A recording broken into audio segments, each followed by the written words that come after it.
I'm Mike Dooley, and for the past 12 years at least, I have been a full-time teacher on the nature of reality.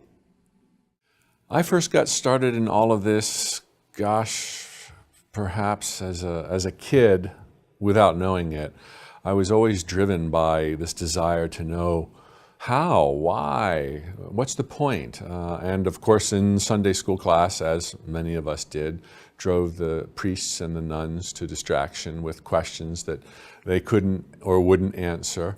And that never went away. And at the point that I was around 18, 19, the yearning I had for answers was almost overwhelming. I would go to Bible studies at the University of Florida. I would go to different kind of meetup groups, just looking for answers. And I was obsessed. My entry point philosophically was the idea of death. And it was like, everyone dies and everyone's gone forever.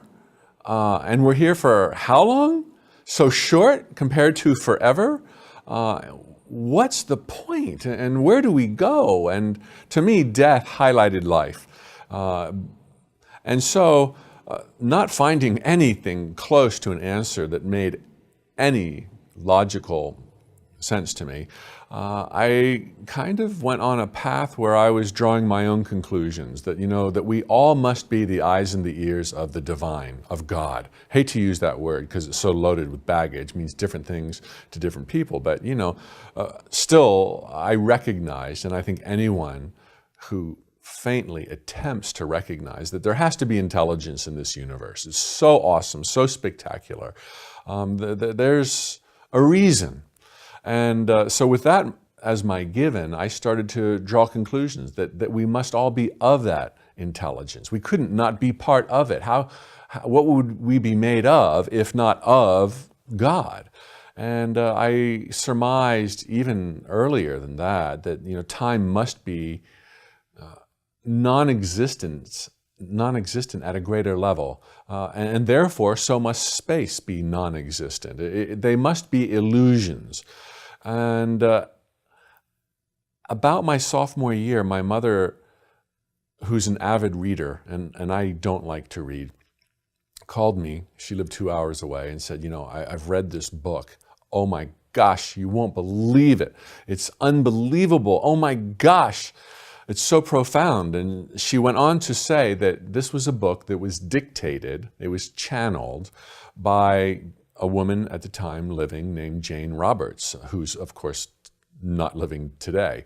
But Jane Roberts dictated a series of books. I think there was 15 to 20 of them, and there's still new ones coming out because there are people who have access to the library. Dictated the Seth material. Seth is this disincarnate being who used to live in time and space. Now he's in other realms or dimensions. He would say, I'm not Seth. That's just a small particle. I'm not male or female. Those are just things that you do in time and space. But as she started to describe this to my 19, 20-year-old mind from a very traditional background, I was really concerned. I thought, you've lost it, Mom. This is not sane talk. And she immediately shut me down with, Mike, forget the source of this material. Just listen or read what Seth has to say about reality. And when she speaks like that, and I've always been extremely close to her to this day, I listen, I pay attention. And within a week, the book showed up in the mail. And this was pre-internet, pre-everything. And I read the Seth material. And Seth not only confirmed this litany, this list of my own conclusions about life, our power, which has to come from our thoughts. That's the only thing that differentiates one person from another, truly, deeply speaking. Not only did Seth confirm all of my own intuitive feelings about life, feelings that are not that unique, feelings that I think many people naturally have. But at least I had the wherewithal to formulate them and to kind of buy into them. Like, this must be the case until you can show me otherwise. But Seth went beyond and started connecting dots that I could never have even dreamed existed, but of a very benign, benevolent nature. And if I could say this about the Seth material, I certainly say this about all that I now teach, because most of what I teach still comes from gut intuition or some inner sense of intelligence. The Seth material, like what I teach, reveals life's beauty. It speaks of our power, and it leaves no one behind. To me, that's kind of my litmus test for truth. You know, if it's exclusionary, as are virtually all religions by their very definitions, if it's like, you know, we who believe this go here, and those who don't, well, you know, good luck. No, truth doesn't leave anybody behind. You know, we are all the eyes and the ears of the divine. And so then I was electrified by this stuff. And so then I was applying it to the best of my ability to my life as a college student and then as a practicing certified public accountant, but always mulling this stuff over. And then finally, 6 years into the corporate world with PricewaterhouseCoopers, I went out on my own as an entrepreneur, where I ended up sharing and teaching these ideas as little poems on t-shirts that my brother designed. That business roared for 10 years, at which point the trends were declining. We liquidated and we went our own way, which brought about the most terrifying time of my entire life. I was almost 40 years old. Today I'm 53. And I had no idea what would come next. And I had a small amount of money to coast for a couple of years, but a mortgage that was way bigger than my life savings. And I was like, now what do I do? And that's when I started directly using the internet, which was brand new back then to most of us, to espouse and share the philosophies that have been rumbling around in my head since my teenage years. I'm a published author. I have 8 books, 2 New York Times bestsellers. I speak perpetually on tour around the world.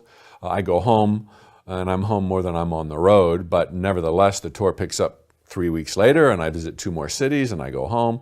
I have audio programs, DVDs, participated in The Secret, and I'm living the absolute life of my dreams, incorporating these things in my own trials, tribulations, dreams, and the challenges I face. I'm always the student, always applying this stuff, but as a living, I share as I go. And nothing could possibly thrill me more than what I now do, living what I teach. And so hence, I'm a teacher, and that's how I got started doing this. Well, as you probably know, I write a daily note from the universe and have been doing so well over 10 years. And before that, I was writing as Mike. Same stuff, but much more popular when you write as the universe. Basically, I send out a little email to people as if I was the universe, and I remind them of life's beauty and their power. And it's something that I wanted to receive myself back when I started sending them out. When I was at a really low time in my life, feeling like I was completely starting over, I thought, you know, wouldn't it be cool, in addition to these positive quotes that I have plastered around my house and on my refrigerator, if I got an email every day that from the universe or from anybody with some information that would inspire me and remind me that we live in a world of illusions, that our thoughts become things, that all things are possible. Go, Mike, go. And so that was the genesis of my daily emails that evolved quickly into Notes from the Universe. And the process I have for writing them is loose, and I do my best to follow it, but it's modeled on what I teach. It's modeled on how to bring about any manifestation in our lives. Think of what you want in terms of the end result. Do not worry about how. Do not think about the minutia. Don't micromanage it. Just in your mind's eye, go to a place where it already exists.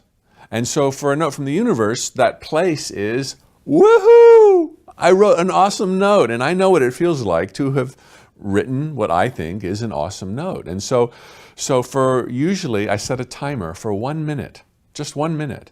And during that 1 minute, I'm just like, yes, I love my life. I love this job. That was so easy. This is so fun. There's so many notes. There's an infinite number. As many grains of sand on the earth, that's how many notes, awesome notes, wait to be written. And so I'm in this place of, I've done it. I've done it.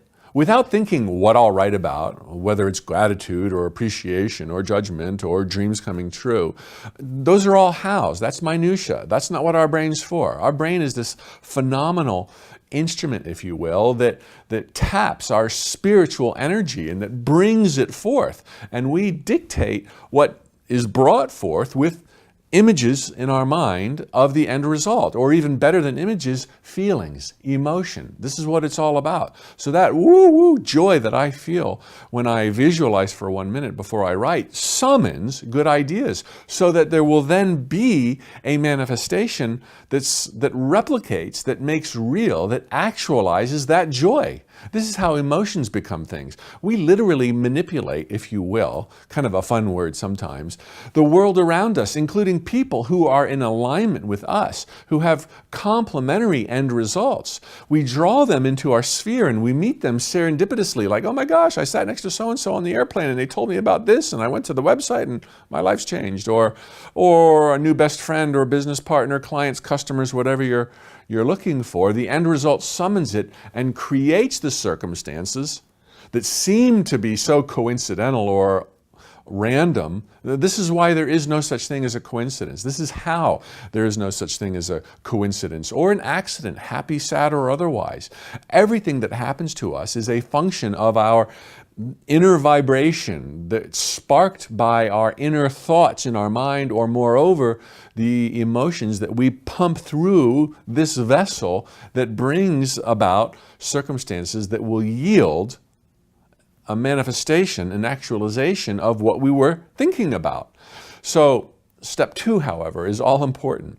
After I hold that image in my mind and feel that emotion running through my being, step 2, whatever it is you want, act on it.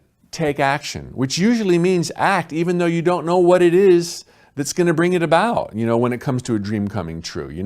These are the baby steps that always seem futile. The baby step for me as a writer of notes from the universe, after I have created the end result in my mind, is I start typing.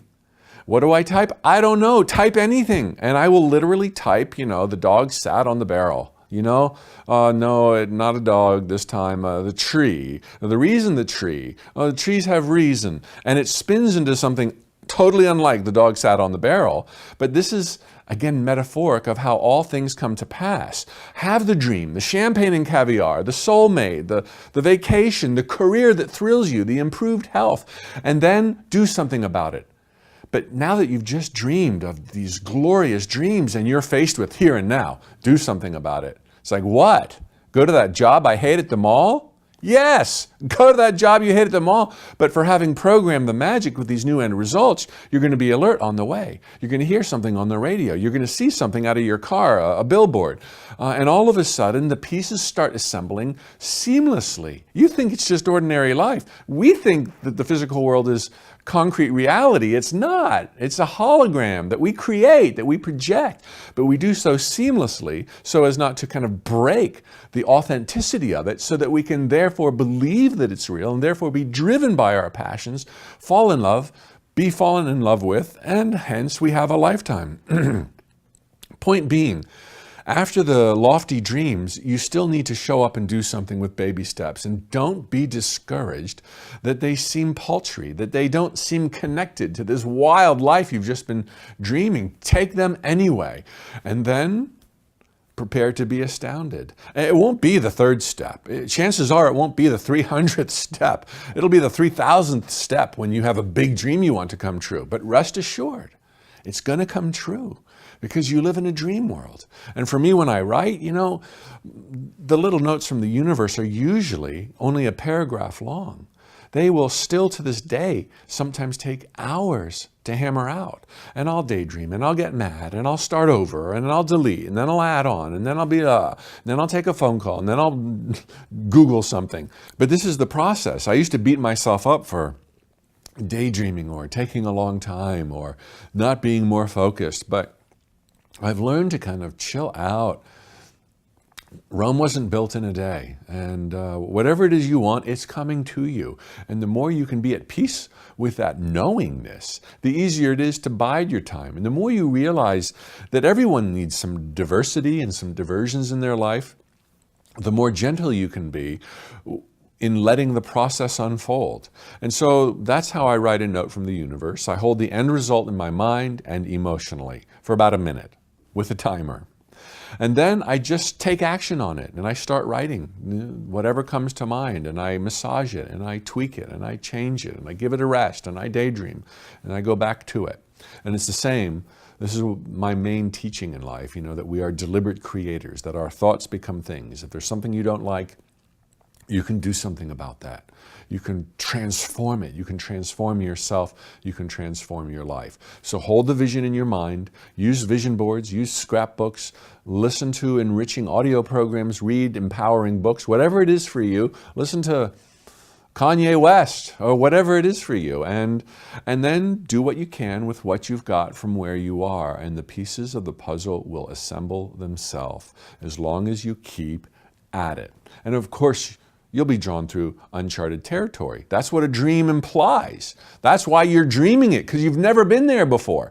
And it's natural then that you don't know how you're going to get there, nor what you'll be drawn through to get there, nor how much higher you will have to raise the bar on your own self to get there. You might have to deal with leaving your comfort zone. You might have to take up public speaking like I did. You might have to inject yourself into conversations or make some cold calls or reach out to the unknown or unknown people and players and face rejection and declines and the big no. But this is what it's really all about. You have a dream that calls you to a higher place, which forces you to face fears you didn't even know you had until you went out to climb that mountain. But then you conquer those fears and you become more than who you were before the dream presented itself. You ultimately get the dream, but so much more. Dreams are always far better made real, made manifest than you dreamed that they would be, because getting there, you became more than you were when you started. And then when you're there, it ain't no thing, and you see further on the horizon, and you want more, and you want to tweak it, and you want to polish it, and you want a second one, and you want a third one, and the adventure goes, and you grow, and it never ends. God, if you will, is in a perpetual state of growth, meaning God, if you will, like you and I and everyone else, wants things that have not yet come to pass. I used to think, we're all creatures of change. We all want to change everything about ourselves. Does that mean we're never satisfied? Is that a sorry reflection on humanity? It's like, no, this is the trait of the immortal. This is God come alive in flesh. This is us constantly growing, meaning, now I see further on the horizon. I want that, which means today I don't have it. Celebrate that you don't have it. That you don't have it but now want it means you're going to get it. This is the journey. Too often today in this society where people want change so quickly, they want instantaneous gratification. They name on their hands and toes and fingers all the things they want, and then they take stock and not have any of it.